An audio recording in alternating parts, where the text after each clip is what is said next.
Well, good morning or good afternoon if you're in the USA, or if you are overseas, or like my guest, it's already Monday evening or into Tuesday morning, depending on your time zone. I am Bruce, aka the guy in the blue shirts. I'm known here on LinkedIn, and my method is simpler, faster, better. And we're going to talk about that, I'm sure, with Gary. And what I do is I fix processes. So my new hashtag is Process Fixer. And actually, that came from a recent one on one meeting. A guy that I've known for a while, not sat down with him, Anthony Garone, helped me with that. And welcome, Gary, all the way from Leeds in the UK, which is 7 p.m., right? No, 6 p.m. 6 p.m. We've Oh, just 6 p.m. Okay. the I clocks have thought just it changed was. this weekend. Oh, Oh no, that's sorry, right. no, it is. I've not changed my watch. It's 7 p.m. You're right. Come on, man. And it's funny because you were chatting about going to work out after. I think you might be eating late tonight without Yeah, realizing it. yeah, I will. But yeah, I'm all good. I'm all good. I'm looking forward to this. I'm excited.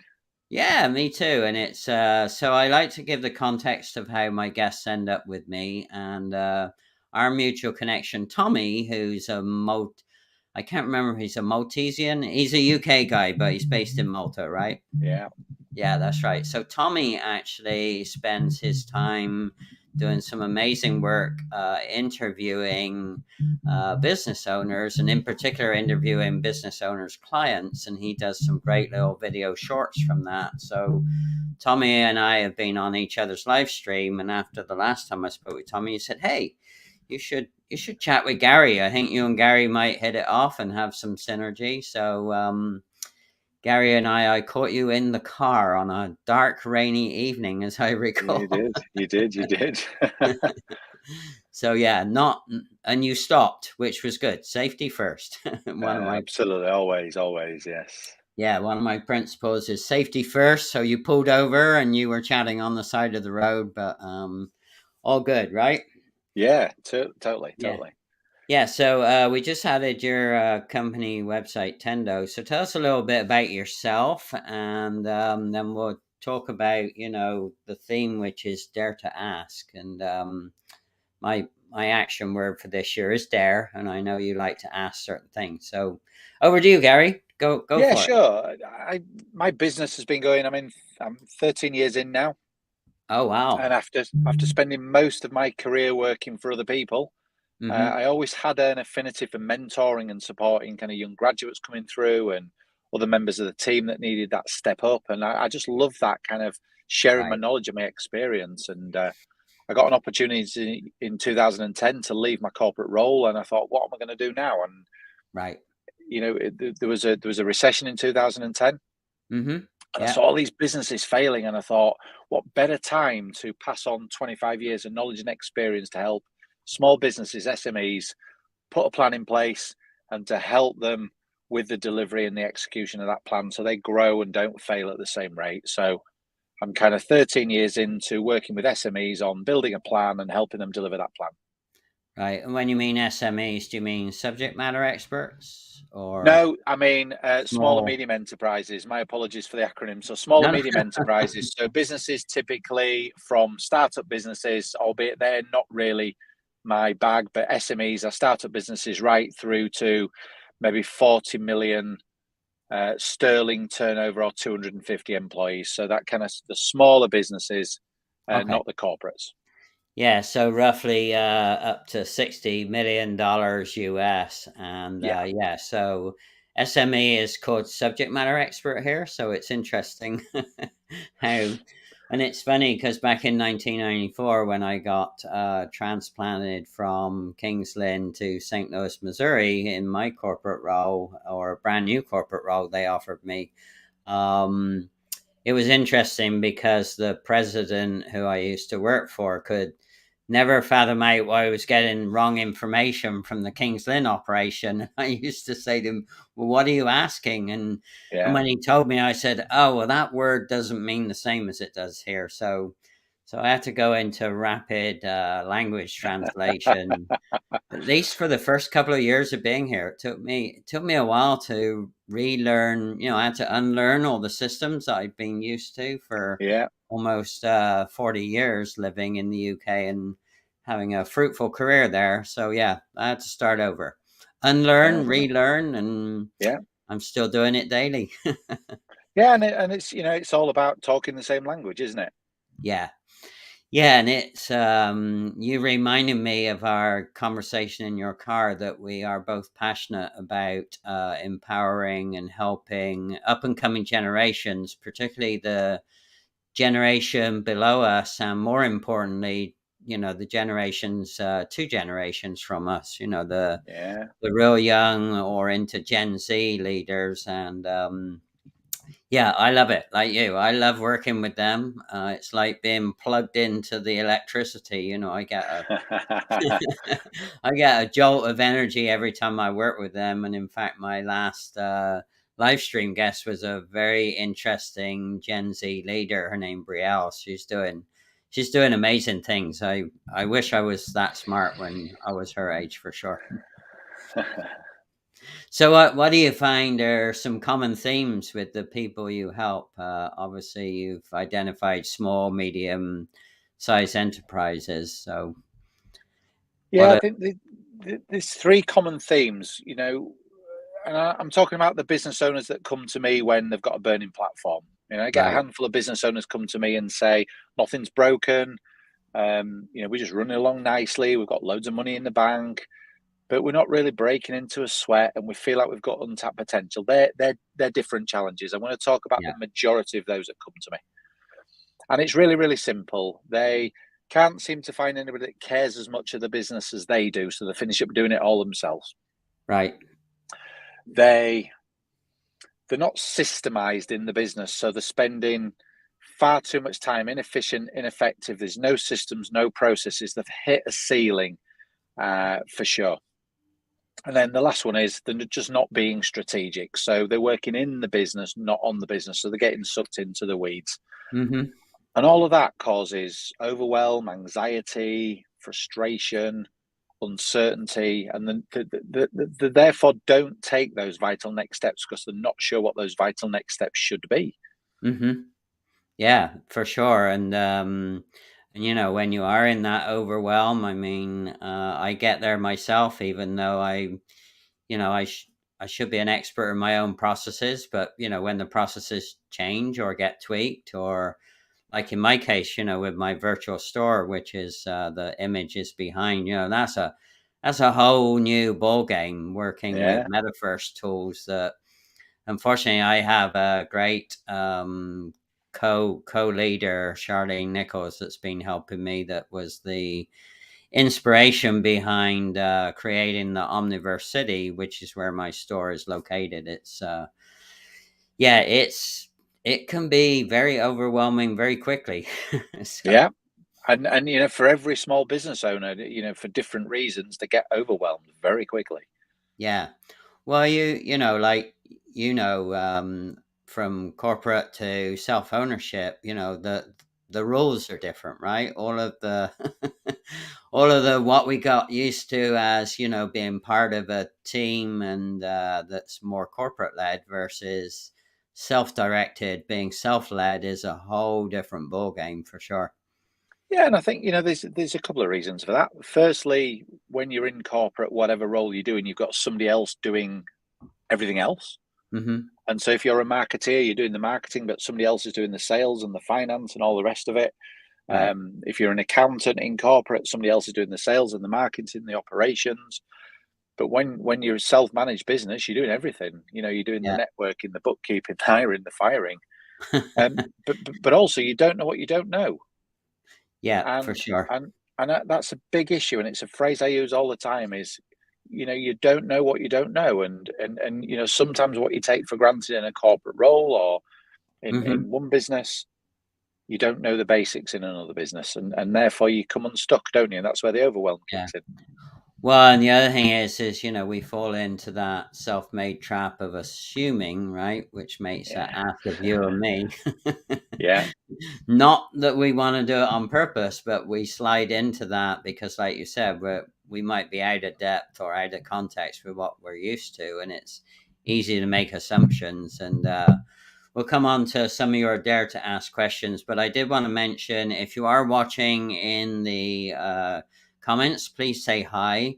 I had to do a late change. For some reason, LinkedIn and StreamYard don't play very often or too well for some reason. So I had to actually disconnect everything and reconnect everything just before you hopped on, Gary. So again, if you are watching live, we won't know that, or we can't tell that on the StreamYard software unless you say hello. So just say hello, and I've already got a note saying that can't post comments. I'm not sure why it does it, but Technology. technology, it's a beauty when it's beautiful, and it's a crappy curse when it's not, right? Suffers from stage fright, I think, technology. Yeah, and I've never been able to figure out if it's me in the setup with StreamYard with LinkedIn sometimes, and sometimes I'll get a message after the live stream is done from StreamYard saying, "Oh, we had technical issues," and it's like, okay, well, thank you, but it's probably a little bit late to tell me after. Yeah. But hey, they try. They're doing good things. So, and LinkedIn are, so both. All right. So I know you have some interesting questions that you want to establish a rapport with the clients or potential clients or customers or potential customers. So what are some of your favorite dare to ask questions, Gary, that people might find interesting? Well, I think what happens, just to set some context to this, is a small business owner gets into a bit of a rut. Mm-hmm. And they're just going through the motions, a bit like that hamster on the proverbial hamster wheel. Right. And they lose sight of why they got into business in the first place. They lose sight of what puts fire in the belly. They lose sight of what rewards and lifestyle they wanted the business to give them. And I think for me, the starting point with the question has got to be, are you still in love with your business? Mm-hmm. Right. Are you still up for this? Because Mm-hmm. most of those business owners will come to me and say that, this is not what I signed up for. Right.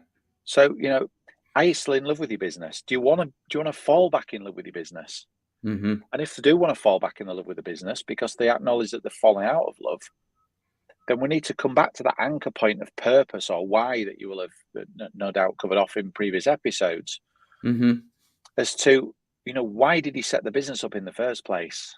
Mm-hmm. What rewards did you want? What lifestyle did you want? What did you want to put fire in your belly? And I think, we've got to start at that kind of why question in terms of what do you need to Mm-hmm. fall back in love with your business? Yeah.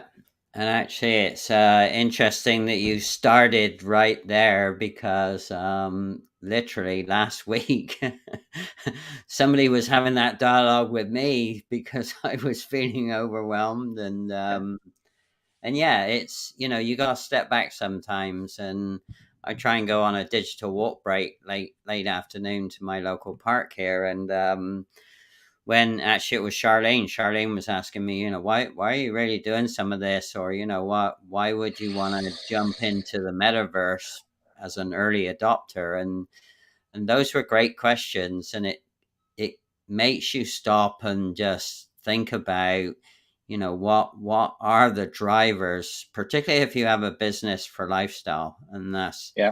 exactly my business, and I find it interesting because everyone assumes that I want to grow. I want to grow widthways, but not upward, right? And it's amazing how many people think that. And I get all sorts of offers pitched to me because people think I want to grow, and it's like, I don't know how to make it more obvious that my business is for me, for a lifestyle, which is I want to work from where I choose to work from and not Yeah. go to Yeah. the place of work, right? So, what tips do you have on that? Because that vexes me, to be honest. I can't get people to understand that sometimes not all businesses are about wanting upward growth. Mine is about widthways flexibility, Well, I right? think I think that leads on to the next question. To be fair, what does success look like for you, and Right. when? Because it's easy for people to assume, and their way of using that word again, that Yeah. everybody wants revenue growth and financial growth.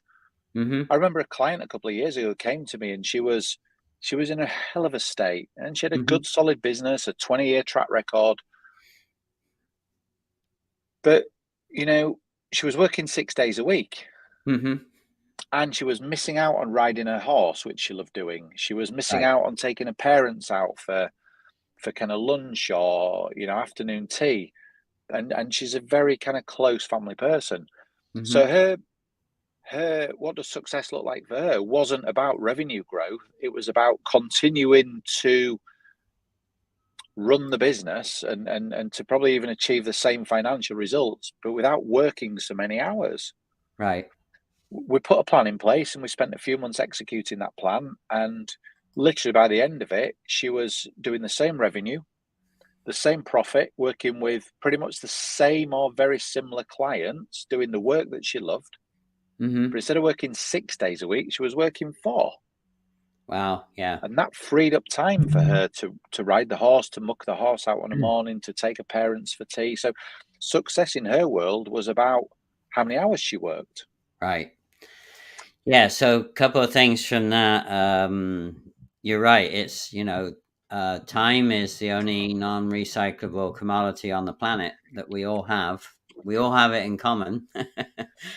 And it's, how you choose to spend or use your time is, Mm, up to you. And your why for time distribution or time management is unique to you. So it's not cookie cutter, right? It's yeah, very individualized, particularly with solopreneurs like myself, and I'm sure like you've had to think about, your why from time to time to stay on track yeah, as well, right? yeah. So if you think that question, for some people the answer is going to be revenue growth. For some people, it's going to be about continuing to employ people because they want to Mm-hmm. to put food on the table. For others, it's about serving a community. Mm-hmm. For others, it's about building a business that doesn't need them so they can exit or they can work less hours. So, Right. everybody's answer to that question, what does success look like, is different. But if part of that, why did you get in business and what puts fire in your belly, then the next question is, what does success look like and when? Mm-hmm. You can start to identify some of the strategies needed to help them navigate through muddy waters. Right. Absolutely. Yeah, for sure. All right. So while you were chatting, I tried re-engaging with LinkedIn to make the comments show. So again, if you're on LinkedIn watching this, please drop a comment saying hello, and either, well, Gary and I will go back and at least review them later. So Sure. apologies, I can't make the software do what it doesn't want to do this morning. I've tried all my simpler, faster, better little techniques that I've learned on StreamYard, and Technology. none of them are working. So apologies for that, and we won't be able to ask dynamic or answer dynamic comments on this one unless suddenly they'll show up as well. There's almost like a lag time, and then boom, they end up being there. So amazing. Yeah, and then the other thing that you were talking about around the lifestyle, which I don't know about you, but there were a lot of things that were challenging that came out of the pandemic. But for me, the best theme that came out of the pandemic was really educating people around, you don't always need to go to the same address at the same workstation day in and day out to be effective and to add Mm. value, whether you're an employee or a solopreneur like me. So to me, the pandemic was a great facilitator for getting people to realize that you can do value added work in so many different ways than literally just going to a brick and mortar place or wherever base camp used to be, right? So Yeah, I think, Bruce, it brought something else as well. Not only that and I've got clients that thought they could only serve their clients within a geographical region, and now right. they're going nationwide because Zoom has proven to their clients that they don't Hmm. need to be in the same room. But I think it brought another dimension as well, which is recognized but not often spoken about, is that it got people to realize the importance of family time, Yes. because they've gone from working so many hours and almost convincing themselves that was what was needed. All of a sudden, Hmm. they're at home with their spouses, their family, their offspring, And then a lot of people, as when they went back into work, saying, I'm not compromising that lifestyle anymore. I'm not compromising that family time. So I now need to build a different business, one that doesn't need me 6 days a week, for example. So that comes back to that success question again. Right. Yeah.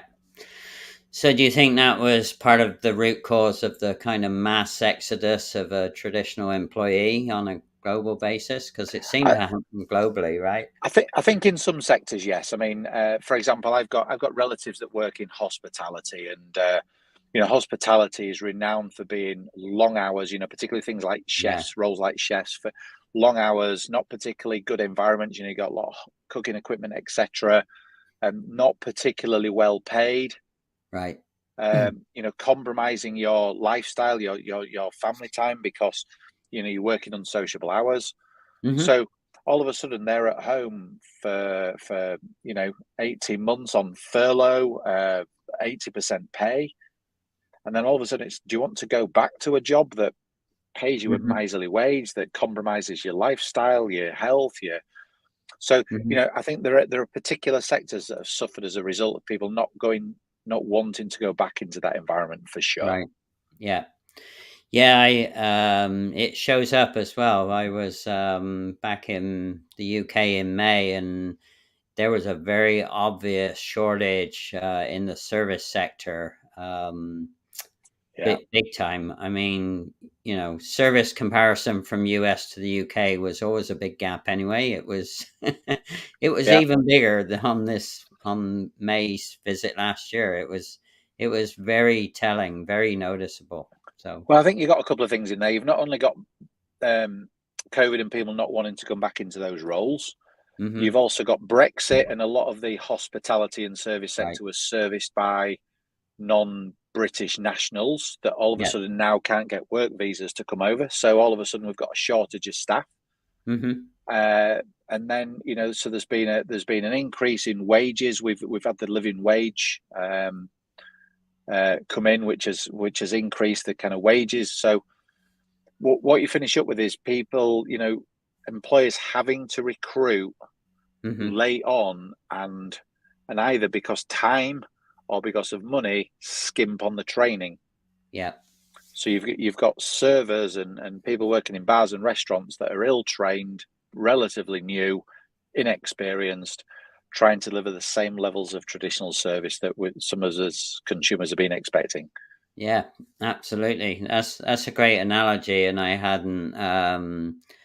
When you're not there, I mean, I was in the UK before we went into the EEC. I was in the UK when we transitioned into the EEC, but yeah, I can't imagine what it was like exiting the EEC. I know it created a lot of disruption. But on that point, are you seeing? I mean, it's probably been long enough to see a little bit of stabilization. So what are the upsides of exiting the EEC that you've seen, Gary? I haven't seen a great deal, if I'm honest, and I Right. don't sit on either side of the political banner. Those businesses that are exporting or importing have got considerably higher amounts of paperwork and bureaucracy to Yeah, navigate through. that's for sure. So anybody that's looking to export or import, and I'm talking import, when they're buying from, complete goods or even spare parts. Right. So that's an issue. Obviously, access to staff is an issue. Hmm.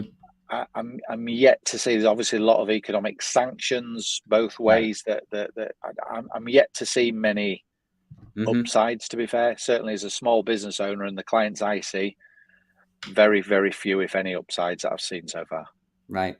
So you mentioned a couple of points about being able to go from regional to national. Yeah, I, I I actually see it regional to national to international as well. It's yeah, been very interesting, and even if, like for me, even if my clients are typically domiciled or based in the USA, they're not usually from the USA, which is very interesting to me. So, um, talk to us a little bit about that, and also if you are working with an international, you're there to ask questions. Do you have to modify those, or you still find they're pretty solid? Yeah, do you know what? Good question. I was actually out in Holland last week meeting a client that I've only ever worked with online, Oh, okay, and cool. I met her face to face for the first time, and which was a surreal experience. It was absolutely Yeah, wonderful, just being, because I'm a massive believer, Bruce, in being face to face with clients, me and too. yes, you know, it's great being able to scale internationally and nationally and all of that. But I don't think when you're in my space, in the consulting space, Hmm. particularly when I'm trying to gauge somebody's burning platform, I don't think there's any better way of being face to face to see the body language and look Right. into the whites of their eyes. But I didn't have to modify the questions because she's a small business owner working out in Hmm. Holland. She's got the same challenges, the same frustrations, the same issues, the same Right. opportunities as every other small business owner that I've come across. Yeah, So, isn't it cool that in many ways we're yeah, more alike than we are disalike? So yeah. I think where there is a challenge, and she works in the education sector, for example, and the client that I mentioned earlier that had gone from local to national was in the education sector.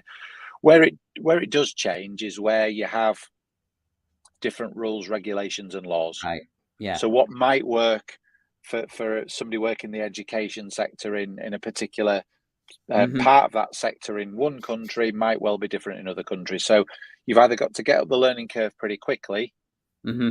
or you're going to get feedback that says, "Well, that might be great, but that doesn't work here." So you've got to modify.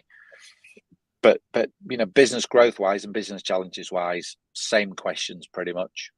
Yeah, and it's interesting that you mentioned that because I work very often in what I call high compliancy or high regulatory or compliance and regulatory driven businesses, and I know the education platform in Europe is that way, and yeah, it can get tricky because there are certain nuances in one country's compliance and regulatory that Yeah. either are different in another or just don't apply, or they're tougher in one country versus another. So yeah, that's good. But again, I don't know about you, but people often say to me, "Well, Bruce, how can you work in so many different industries?" And my answer is pretty simple, and it's pretty solid. I find that 87, 88% of the processes that any entity has, they're core and they're Yeah. similar and they're duplicatable. It's just the 12, 13%, that's really genuinely unique about a business. And that's what people don't always understand, that, you can transition very quickly. Or what are your thoughts on those percentages, Gary, on what you see? Do you know what? I think probably very similar. Right. I was in London last week. I've just completed an ILM level 7 in coaching and mentoring. So ILM is the kind of Institute of Leadership and Management, a level 7 qualification in coaching and mentoring. And a big part of that was kind of looking at the research and the kind of practical application. We call it a pracademic, somebody Bracket. that's got I love that. practical knowledge and practical experience as well as academic understanding and theory. So pracademic. And one of the things that we debated was, if I take my space, people often say to me, what's your sector, Gary? And I say, well, I'm sector agnostic. Hmm. I'm working with a hardware business, Hmm. but I might well take strategies that I've learned, strategies that we've adopted, strategies that have won us business from an accounting firm or a web agency. So I Right. think for me, pretty much like you might talk about processes, I'm going to talk about kind of strategies. Hmm. So I could take a client retainer model that works Hmm. well in a web and design agency and apply Right. that into a video production agency. And I think Yeah. there's a benefit to doing that when you're cross pollinating sectors. Hmm. Yeah, and I totally agree with you, and I do that all of the time. And in fact, bottom line, that's the core. Why would you want to work with a Bruce, or why would you want to work Yeah. with a Gary? Right? It's the fact that I've operated in 40 plus different industry sectors, including Mm-hmm. service, nonprofits, and manufacturing. And even though people may not see the similarities, like you said, you can take successful strategies or successfully deployed processes from a totally different business Yeah.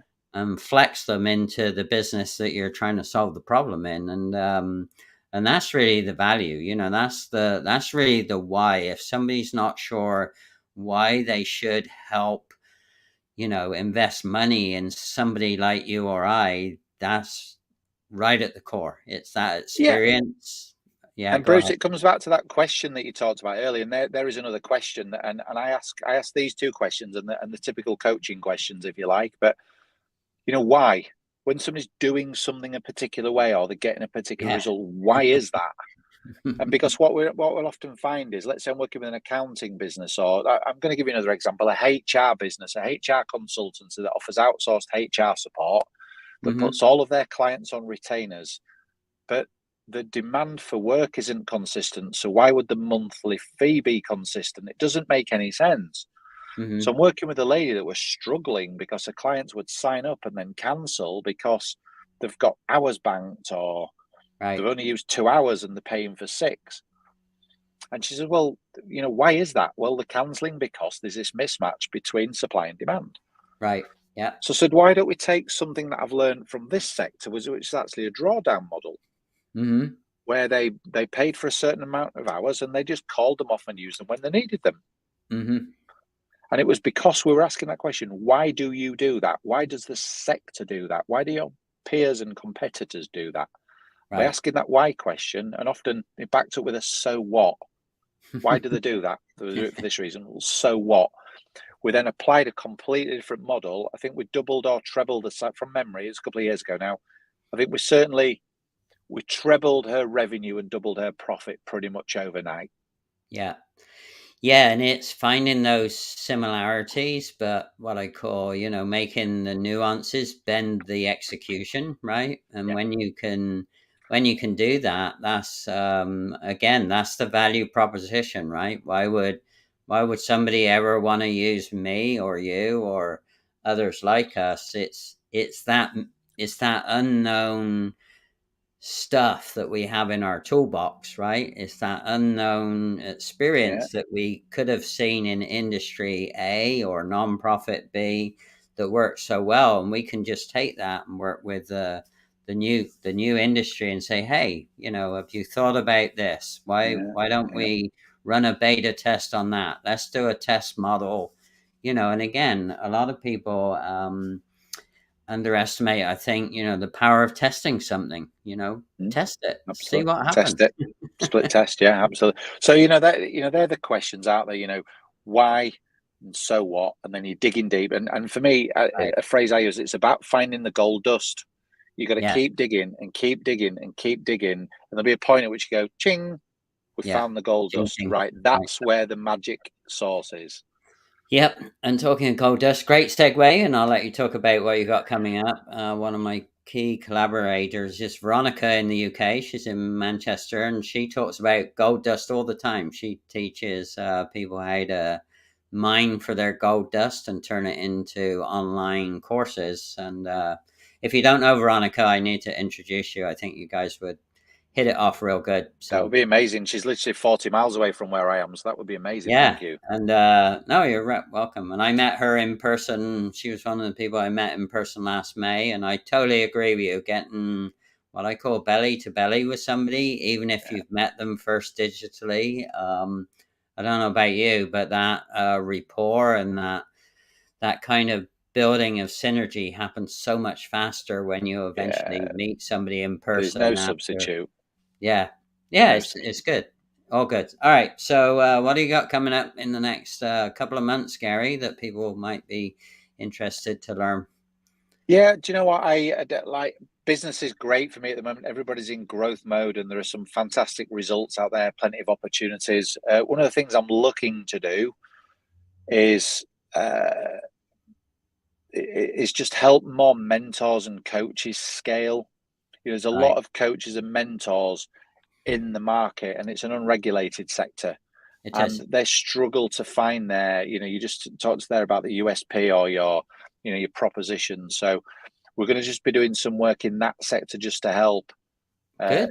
some coaches and mentors really get their head around how they differentiate themselves and how they can step up head and shoulder above their peers. So we're going to be doing some work in that space. And part of that is going to be I've spent 13 years now developing a range of tools and techniques that are quite specific, that get some results.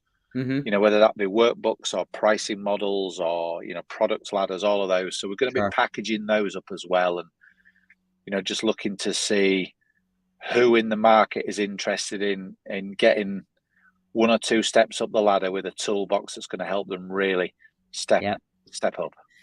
Yeah, experience plus toolbox, people plus process. It's a winning combination, right? Yeah.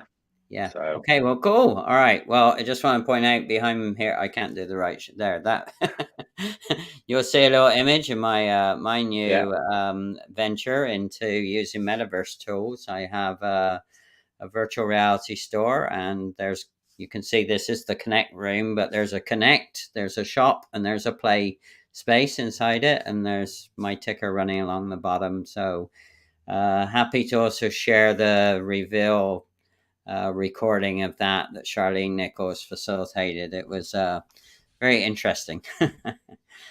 All right, so thanks. Don't go away. I'm going to run my little exit, my little brand story with Devin James's help. He helped me do it. So hold tight, and thanks, Gary, for everything. My pleasure. Job. Dare to ask, right? You're frustrated that you have no time and you just hate it. You lost your mind. You're running around the kids and the spouse, and the business that was once your passion has got you burnt out. So, consult with Bruce, the guy in the blue shirt.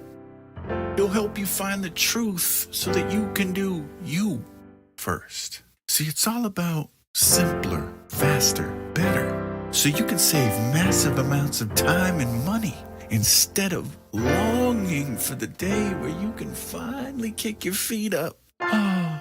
Do yourself a favor. Call up Bruce. He'll tell you about process cleanup.